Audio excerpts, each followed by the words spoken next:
شكي للخير البرايا إكرامه كدناني شكي للخير البرايا إكرامه كدناني أنك آلة كبار سبك كبار كدا أندب علي كسالي جايا على كيراكا يا سانا هيرا سوروك يا ما شكي للخير البرايا إكرامه كدناني أعوذ بالله من الشيطان الرجيم بسم الله الرحمن الرحيم.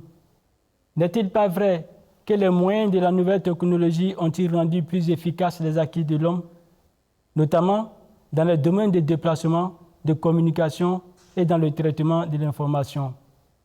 Mais combien, oh hélas, observons-nous à ce dernier cité à la crise de la vérité, au déclin de la vérité sur les réseaux sociaux et dans les médias? Chers téléspectateurs francophones, Assalamu alaikum wa rahmatullahi wa barakatuh. Vous êtes sur la MTA Africa et vous suivez Ciel Nouveau. Pour ce qui est du sujet du jour, vous l'avez déjà deviné, il s'agit de la recrudescence des fake news sur les réseaux sociaux et dans les médias. Avec nos invités, nous développerons ce fait. Assalamu alaikum, chers invités. Monsieur Abdelrahman Ouattara. Wa alaikum salam wa rahmatullahi wa barakatuh. Soyez les bienvenus sur ce plateau. Merci. Fake news dans les médias et sur les réseaux sociaux aujourd'hui est à la une. Alors, M. Chérif, qu'est-ce qu'un fake news ou une fake news? Merci M. Diaby pour cette question. Il faut dire que la question des fake news depuis 2016 a pris de l'ampleur sur les réseaux sociaux. Si nous voulons traduire le mot ou l'expression fake news, ça veut dire simplement que, en français, ça veut dire les informations truquées. Ce sont ces informations truquées qui parfois sont présentées comme des informations crédibles et traitées de manière professionnelle, qui serait même difficile pour un esprit averti de savoir si c'est une information vraie ou une intox. D'accord, merci. Missionnaire Ouattara, tout à l'heure, Chéri vient de dire que c'est de fausses informations. Donc, en se basant sur cette base, en se basant sur la fausseté de l'information, quelle est la place des fake news dans le domaine religieux? Alhamdulillah, nous vous remercions, M. Diaby. C'est que le Saint-Coran va nous dire comment on doit transmettre les informations. Je pense que c'est cela qui est fiable. On va dans le Saint-Coran, dans la sourate 17, verset 37, Allah subhanahu wa ta'ala nous dit ceci: Wala takif ma laysa laka bihi ilm, inna sam'a wal basara wal fuada kullu ulaika kana anhu mas'oula. La tradition est la suivante: ne suis pas ce dont tu n'as aucun savoir. Il ne faut pas parler quelque chose que tu n'as aucune information. Ah, il paraît que on dit que toi-même tu n'as même pas des informations sûres. L'islam te met catégoriquement, il ne faut jamais le faire. D'accord. Des informations sans savoir. En vérité, l'oreille et l'œil et le cœur, on leur demandera à tous de compte. Donc si tu sais toutes les facultés qu'Allah subhanahu wa ta'ala t'a données, Dieu va leur poser la question, ce que les yeux ont vu, ce que les yeux ont entendu, ce que le cœur même a tamisé, a prouvé. Dieu te demande compte. Donc avant de dire quoi que ce soit, sur qui que ce soit, il faut avoir des enseignements, des preuves palpables avant de transmettre. Voici ce que l'islam nous dit dès au départ. Alors, M. Chérif, Oui. Oustaz Abdelrahman vient de dire que le Coran condamne catégoriquement l'usage de fausses informations, Oui. c'est-à-dire la véhiculation de fausses informations. Oui. Alors, comment ces fausses informations sont-elles véhiculées? Effectivement, merci M. Diaby. Les informations dites relevantes des fake news sont véhiculées à travers des médias. Des médias, parfois des médias crédibles qui ne vérifient pas ces informations avant de les publier. D'accord. Et là où on les voit à tout moment, c'est sur les réseaux sociaux. Voilà, c'est sur les réseaux sociaux, même sur la toile, que des Facebook ont eu vraiment ils se sont rapidement propagés dans tout le monde entier aujourd'hui. Et il y a un expert qui a fait des recherches sur les fake news. D'accord. Il a travaillé sur la question pendant 1 mois. Et pendant 1 mois, le mot a été employé 3,1 millions de fois sur les réseaux sociaux. Énorme. En un seul mois. Pour montrer l'ampleur des fake news aujourd'hui sur les réseaux sociaux. Donc ça fait que aujourd'hui, ces fake news sont utilisés pour faire du buzz. Pour faire du buzz sur la toile, sur les réseaux sociaux. Buzz, c'est faire parler de quelqu'un. Ça peut être négatif aussi. Voilà. Ou bien ça peut parler de quelqu'un pour nuire à une personne. Voilà. Mais ces informations ne sont pas vraies. Voilà, ce sont de fausses informations. Donc, M. Abdelrahman, ce qui véhicule, en fait, tel que Chéri vient de le dire, ces fausses informations, ils ont une intention. C'est-à-dire, puisque déjà fake news, c'est des fausses informations qui sont délibérément propagées. Donc, ces intentions peuvent être dans le but de nuire une personne ou dans le but de rechercher forcément quelque chose. OK? Mais comment cela peut impacter la vie des citoyens? Alhamdulillah, cela peut impacter la vie des citoyens. Comment? Mais lui, il cherche des moyens pour faire passer son message. Voilà. Voilà pourquoi d'emblée, comme je vous ai donné un verset coranique, quand on regarde la vie de Saint Prophète sallallahu alayhi wa sallam, il dit par exemple, Daou Kila Wakala. Méfiez-vous, on dit qu'il paraît que. D'accord. Méfiez-vous. Justement, missionnaire, dans la vie de l'islam, par exemple, qu'est-ce que cela a eu comme un effet? Alhamdulillah. Est-ce que ça a déjà eu des répercussions dans... Bien sûr, monsieur Sabi, bien sûr. Par exemple, notre mère, Aïcha radiallahu anha, ils ont donné des fausses informations sur le prétexte qu'elle n'était pas une femme de bonne moralité. Qu'elle a trompé son mari. Donc, dès que les nouvelles sont parties, quand la parole sort déjà, c'est parti. Si. Bon, chacun se méfiait d'elle. La seule personne qui la croyait, c'était sa servante. Même son mari doutait d'elle. C'était logique. On ne peut pas venir te dire que ta femme t'a trompé et puis tu vas te sentir à l'aise. Voilà. Donc, comme cela a été dit, le prophète aussi, il a pu il recule un peu. Il ne parle pas, comme la manière de s'amuser avec elle. Voilà. Donc, ça partait. Jusqu'à ce que le Saint-Coran même vient à blanchir cette bonne dame. Pour dire que non, ce sont des rumeurs. Donc, si cela a été, notre chère maman Aïcha a été touchée par ces mêmes fausses informations, cela veut dire que ça impacte de nos jours.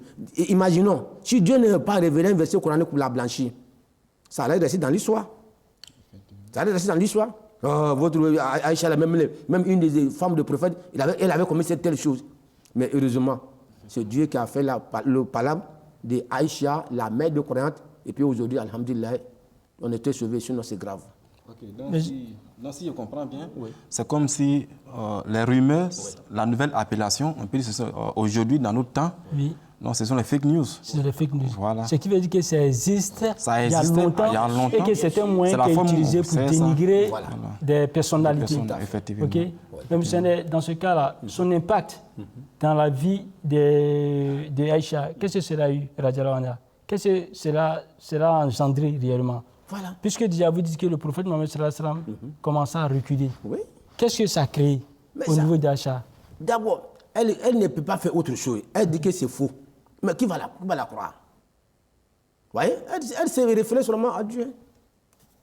Ce que vous dites, si c'est vrai, tant bien. Mais moi, je me connais. Elle a parlé, même exemple, c'est Youssouf. Je me confie à Dieu. C'est Dieu qui sait si je suis coupable ou non. Mais quand tu es croyant, même son papa, qui était Abaka, mais quand on veut te dire que ta fille a commis tel date, automatiquement, Toi, tu n'as pas de preuves sur le champ pour vérifier. Donc, ça va te blesser. Voilà pourquoi tellement c'était grave. Ça partait.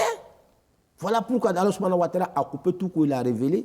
Un verset pour dire non, ce sont des rumeurs. Des rumeurs. Voilà, ne tiennent pas compte de ça.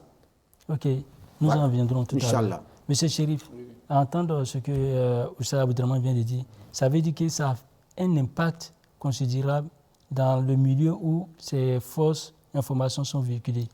Effectivement, il faut dire aujourd'hui que les fake news sont devenues une arme politique. Okay. Une arme politique parce que en un temps record, l'information, si l'information part de cette table aujourd'hui, en un temps record, ça peut arriver aux États-Unis. Ouais. Et une fois ça arrive là-bas, quelqu'un peut envoyer. Donc nous sommes tous de potentiels, on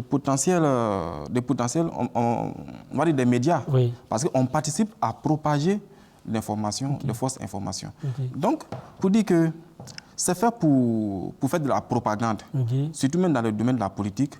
En un temps record, ça peut détruire un politicien parce qu'ils font des recherches sur la personne. Et l'information vraie, on ajoute seulement qu'un élément pour ternir son image. Voilà, une fois l'image est ternie, c'est toute la carrière politique qui est touchée. Voilà. Même, je prends le cas de Aïcha, mais notre mère Aïcha Radiallahu anha, mais elle était stressée. Très stressée. Elle était stressée. Donc, imagine l'épouse d'un prophète. Elle a commis ce genre. Bon, tu vois, la pression morale, c'est difficile à supporter. Mais il a fallu que Allah subhanahu wa ta'ala révèle un verset pour la blanchir. Mais aujourd'hui, à notre temps aujourd'hui, à leur temps, ça pouvait prendre du temps pour atteindre d'autres comtés. Ouais. Au contraire, mais aujourd'hui, à notre époque, en 1 minute, en quelques secondes, il suffit que j'appuie sur le bouton, tout le monde entier est informé. Donc, ça a réellement son impact aujourd'hui sur tout le monde. Surtout ceux qui sont exposés, c'est vraiment les célébrités, des personnes qui sont connues. Voilà, des personnes, et ils le font dans l'intention de ternir l'image de la personne. Voilà, soit pour avoir quelque chose. Mais si moi je ne suis rien, mais les fake news, ils n'ont rien à foutre avec moi parce qu'ils n'ont pas d'intérêt avec moi. Ou soit il y a un mouvement, il y a des grèves, ou il y a des révoltes, ils vont y mixer des informations pour plus révolter des personnes, des informations qui ne sont pas vraies, mais dans l'intention de révolter pour que le mouvement puisse atteindre son objectif. Donc, c'est de se méfier vraiment des fake news. Effectivement. Voilà. À vous attendre tous deux, fake news ou rumeurs, en tout cas, son impact dans la société est négatif. Est négatif. Okay. Mais comment on doit reconnaître une bonne information? Sur quelle base une bonne information doit être véhiculée en islam? Alhamdulillah, très belle question. Je me réfère toujours au Sainte Écriture, précisément le Saint-Coran. La personne est libre. Lui, il veut atteindre son objectif. Ouais. Voilà pourquoi il fait passer ces informations. Toi qui es croyant, alors quelle sera ta réaction? Dès qu'il te donne une information, paf, tu prends en même temps, ou bien qu'est-ce que tu dois faire? Écoutez ce qu'Allah subhanahu wa ta'ala dit dans la sourate 49, verset 7. Allah subhanahu wa ta'ala dit ceci, je cite. Ya ayyuhalladhina amanu in ja'akum fasiqun binaba'in fatabayyanu an tusibu qauman bijahalatin fatusbihu ala ma fa'altum nadimin. La traduction est la suivante. Il dit, oh, vous qui croyez, si un injuste vous apporte quelques nouvelles, assurez-vous bien de son attitude afin que vous ne fassiez tort à certaines gens par ignorance et que par la suite vous n'aviez à regretter de ce que vous avez fait. Donc, celui qui fait ces informations, il est libre. Mais toi, Dieu s'adresse à toi. Oh, vous qui croyez. Si on vient dire, mais c'est X et ceci. Je prends le cas de M. Djabi. M. Djabi dit ceci. Sa femme fait cela. En tant qu'un croyant, Dieu me dit non. Qu'est-ce qu'il doit faire? Je dois vérifier d'abord. Je dois mener des enquêtes pour savoir ce qu'on dit de M. Djabi, ou bien ce qu'on dit de sa femme, ou bien ce qu'on dit de telle personne. Si c'est vrai, si je peux me méfier de M. Djabi et sa femme, tant mieux. Si ce n'est pas vrai, voilà, moi je continue. Sinon, en génération, on dit, il paraît qu'il est comme ça, il paraît qu'il est ceci. On dit que, et puis moi, en même temps, je rejette M. Djabi. Le Coran me condamne. Si j'ai agi ainsi, un jour, je vais rejeter du l'or. Et après quoi, je vais regretter amèrement. Parce que je vais faire du mal à des générations, comme le frère Chérif vient de dire. Puisque c'est déjà parti, c'est à moi de vérifier très bien avant de dire quoi que ce soit. Sinon, alors je vais faire du mal à une nation, à un couple, comme ce que les hypocrites voulaient faire avec Aïcha. C'est pour gâter son foyer, mais Dieu merci de la sauver. Donc, en tant que croyant, on doit vérifier très bien les informations avant de divulguer. Ok, merci à vous, missionnaire Abdraman. Je vous en prie. Monsieur Chérif, comme le missionnaire vient de le dire, pour vérifier une information, pour accepter une information, il faut d'abord la vérifier. Effectivement. Mais sur quelle base doit-on vérifier une information? Merci, M. Djabi. Aujourd'hui, nous sommes tous exposés quant à la recrudescence des Facebook. Donc, dans un premier temps, quand on reçoit une information, la première chose d'abord, c'est de vérifier la source. La source? C'est de vérifier la source. Est-ce que ça vient d'une source fiable? Est-ce que ça vient d'une chaîne fiable? Est-ce que ça vient d'un logiciel fiable? C'est d'abord de vérifier la source. Ça, c'est la première des choses. La deuxième des choses, c'est vérifier la date de la publication de la chose.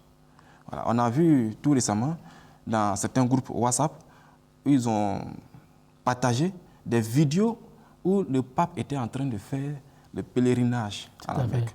Voilà. Donc les gens ont dit, oh, c'est fake news, fake news. Rapidement, les gens ont su que ce n'est pas une bonne information. Mais il y a des personnes qui avaient cru. D'autres ont dit, attaque-bi.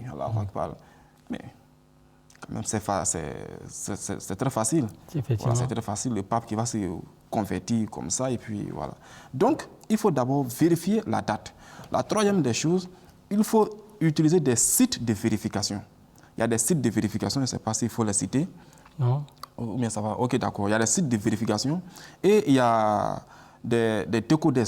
Les décodeurs, ce sont des sites liés à des journaux de publication qui vérifient aussi l'information. Donc, on peut passer par ces méthodes-là. Okay. Il y a aussi des chasseurs de rumeurs.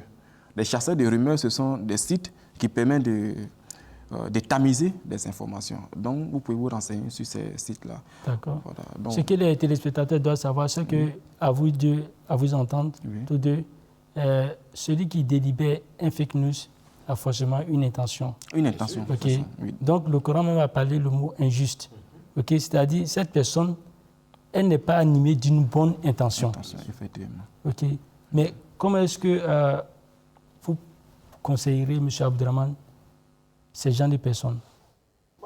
Alhamdulillah, le conseil que nous avons à donner à ces gens de personnes, voilà. Si la personne, il doit se mettre à la place de la personne dont il est en train de monter de fausses informations. Si on ne faisait les mêmes à son égard, quelle sera son attitude?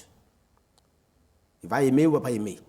Lorsqu'on n'aime pas quelque chose qu'on fasse, lorsqu'on n'aime pas qu'on nous fasse quelque chose, il ne faut pas faire ça non plus pour ton prochain. Ça détruit. Personne n'aimera qu'on détruise son foyer. Personne n'aimera qu'on détruise sa religion. Personne n'aimera qu'on détruise son pays. Si toi-même tu n'aimes pas qu'on te détruit, pourquoi tu veux détruire le foyer ou bien le pays de l'autre? C'est vrai. C'est possible, en matière de politique, vous avez des adversaires. La vie ne s'arrête pas là. Voilà. Vous dites ce qui est vrai sur la personne. Vous dites ce qui est mal contre la personne. Voilà. Mais il ne faut pas oublier, quand tu choisis du mal à quelqu'un, il faut t'attendre, toi aussi, attends à ton tour. Donc voici l'islam, ce que l'islam nous dit. Ce que tu n'aimes pas qu'on te fasse, tu peux pas faire ça aussi pour ton prochain. D'accord. À travers les prêches, les missionnaires sensibilisent les membres de la communauté sur la véhiculation de la mauvaise information. Mais qu'est-ce que vous avez à dire aux internautes? Okay, ce que j'ai ajouté, c'est de ne pas aussi prendre au tragique, de ne pas s'alarmer dans tout, parce qu'il y a des sites satiriques qui publient aussi des vidéos humoristiques dans l'intention de faire rire. Voilà, il peut prendre une personnalité célèbre, ils ajoutent des informations juste pour faire rire. Bon, c'est une sorte de rumeur, mais c'est juste pour faire rire les gens. Voilà. Mais ce que je voulais dire par rapport à ce qui est des fake news, aujourd'hui nous sommes tous des médias. Voilà, de manière individuelle, nous sommes tous des médias. Donc des potentiels médias. Des potentiels médias. Nous sommes tous des potentiels médias. Donc, c'est de faire très attention aux informations que nous recevons. Même quant à l'égard de la Jamaat, quand on va faire des débats avec les mollahs, on dit dans un premier temps que la Madia n'est pas vraie. Quand on leur dit de prouver dans le Saint-Coran que la Madia n'est pas vraie, ils disent que non, on m'a dit. Effectivement. Non, on m'a dit. Mais est-ce qu'on m'a dit, on peut fonder une science sur on m'a dit? On ne peut pas fonder une connaissance sur on m'a dit. Donc, pour dire que les rumeurs aujourd'hui, de manière indirecte, empêche certaines personnes de savoir la vérité même qu'est l'Ahmadiyya. Parce qu'ils ont déjà l'idée arrêtée. On m'a dit que l'Ahmadiyya n'est pas une bonne chose. Donc ça, c'est une sorte de fake news aussi. Ils ont même un site. Oui, ils ont des sites. Anti-Ahmadiyya. Voilà. Donc tout ça, ce sont des fake news. Ils font des publications, ils font des écrits juste pour mal parler d'une communauté. Et ces rumeurs-là gagnent aujourd'hui de l'audience auprès des personnes qui ne prennent pas le temps de vérifier les informations, d'aller à la source, de se rendre, ne serait-ce que dans des missions, acheter les livres et lire réellement qu'est-ce qui est dit par rapport à la communauté. Donc vous voyez que les fake news aujourd'hui sont partout, sont dans tous les domaines, que ce soit dans le domaine du commerce, par rapport au prix qu'on donne, par rapport dans le domaine du sport. Si on veut nuire à un footballeur, les hommes politiques, mais ils sont chaque jour que Dieu fait les fake news, ils sont très exposés, surtout les célébrités. Voilà. Donc, c'est de faire très attention. On ne peut pas aujourd'hui dire qu'on peut s'échapper.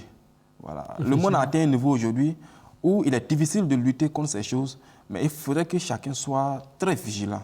Voilà. Et il faut répandre aussi l'éducation pour que ces gens d'émission, pour que les gens sachent que en tant que responsable d'une structure, pour ne pas dire d'une entité au sein de la communauté, est-ce que vous organisez des séances pour sensibiliser la jeunesse sur ce fait? Effectivement, nous avons des séances pour sensibiliser nos jeunes gens. Même présentement, là où je te parle, il y a une formation de Tabia Class à Abidjan, où nous sommes en train de former des enfants. Et dans ces formations-là, nous allons aborder la question des réseaux sociaux, la question de l'informatique. Au niveau des Koudam aussi, nous avons des échimas nationaux que nous organisons, des questions qui relèvent de l'actualité, telles que fake news, l'informatique, les réseaux sociaux, comment se comporter sur les réseaux sociaux, comment se positionner sur les réseaux sociaux. Ces informations-là sont traitées aujourd'hui à travers nos rencontres, nos conventions, dans l'intention d'éduquer la masse, pour ne pas qu'un Ahmadi tombe dans ses erreurs. C'est vrai, quand on dit un Ahmadi, c'est un homme complet. C'est quelqu'un qui a ses deux pieds dans le monde, qui sait ce qu'il fait et qui sait où il est. Donc, nous sommes tous appelés à être vigilants. Voilà. Merci bien. Un usage sage de l'outil informatique. Alhamdulillah, avant de répondre à cette question, je voulais, par rapport à ce que le frère Chérif vient de dire, il dit qu'il y a certaines personnes qui donnent des informations juste pour nous faire rire. D'accord. Le prophète sallallahu alayhi wa sallam dit, même dans le 54, il faut de la vérité. Oui. Hein? Souvent, les parents font des blagues avec les enfants, mais il faut de la vérité. Mais quand quelqu'un a pu envoyer le soleil à son enfant, est-ce que c'est une logique? Non. C'est une machin, ça ne peut pas se faire. Donc, même dans l'amusement, on peut dire la vérité pour nous faire rire. Mais quand on laisse, où on peut avoir les informations fiables, on laisse ça, on va se cantonner sur ce où tu vas avoir les informations fiables. Et c'est la même chose que le frère Chérif vient de dire. Le prophète nous a mis en garde contre ça. Daoukila wakala. Laissez, on dit, toi-même tu dis quoi? À travers nos livres, nos documents, la porte de la Ahmadiyya est grandement ouverte. Ne nous disons pas que taper, qui cherche trouve. Et taper, on va ouvrir. Venez taper à la porte de la Ahmadiyya. Vous allez trouver la Ahmadiyya, ce qu'il va dire. Car notre porte là, c'est l'amour pour tous, la haine pour personne. Tout le monde est invité pour venir vérifier les informations. Si vous avez eu des informations à la source, alhamdulillah, voilà une manière, il faut vérifier. Mais quand vous allez prendre la parole des autres, vous vous fiez, quand on dit, c'est on qui a dit, où tu vas sortir avec la vérité? Venez vers l'Ahmadiyya, demandez l'Ahmadiyya lui-même. L'Ahmadiyya, toi-même, tu es quoi? C'est que l'Ahmadiyya va dire là. En tout cas, si tu vas avoir les preuves palpables, si nous sommes musulmans ou pas, c'est à travers ça. Maintenant, je reviens par rapport à votre question. D'accord. Voilà, vous me rafraîchir la mémoire. Est-ce Donc que... voilà, vous avez dit que l'Ahmadiyya, c'est une structure bien posée. Ok. Est-ce C'est un guide. Est-ce voilà. que donc il y a une mise en garde concernant l'usage sain des réseaux sociaux? Chaque vendredi, ou bien chaque semaine, Khalif nous interpelle comment on doit transmettre le message. S'il y a des mauvaises informations, comment on doit les éviter. Donc, voici la base. Pourquoi l'Ahmadiyya est en train de progresser? Parce que nous avions un guide. Grâce aux enseignements, à les informations que Khalif nous donne. Si nous, chaque Ahmadiyya suit ça, alhamdulillah. Voilà pourquoi on a la même vision que tu sois, alhamdulillah, aujourd'hui, l'Ahmadiyya se trouve dans 213 pays du monde. Donc, tous les Ahmadis qui sont là-bas, là, on a la même vision, même langage. Oui. Voilà. Si nous disons un aujourd'hui, c'est possible que la personne qui est en face de toi, il n'a pas éloquent, il ne sait pas s'exprimer.